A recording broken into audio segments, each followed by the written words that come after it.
ఇంకా ఏం వేసుకున్నాము? ఇదేంటిది?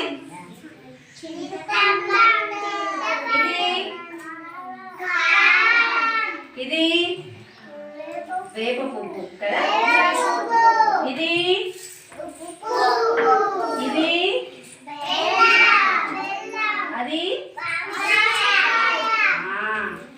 ఇవన్నీ వేసుకుంటేనే మనకు ఉగాది పచ్చడి తయారవుతుంది. మరి చింతపండు ఎట్లుంటది? పుల్లగా ఉంటుందా తీయగా ఉంటుందా? పుల్లగా. కారం ఎట్లుంటది? కారంగా. మరి వేప పువ్వు ఎట్లుంటది? చేదుగా.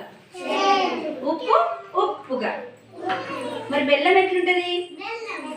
బెల్లం చెప్పుకోలేదుగా. బెల్లం ఎట్లుంటది? బెల్లం ఎట్లుంటది? తీయగా కదా. మామిడికాయ ఎట్లుంటది? వగరుగా. మరి అన్నీ కలుపుకున్నాం కదా మనము. మరి దీన్ని ఏమంటాం మనము? ఉగాది పచ్చడి. మరి అందరికి ఉగాది పచ్చడి కావాలన్నా?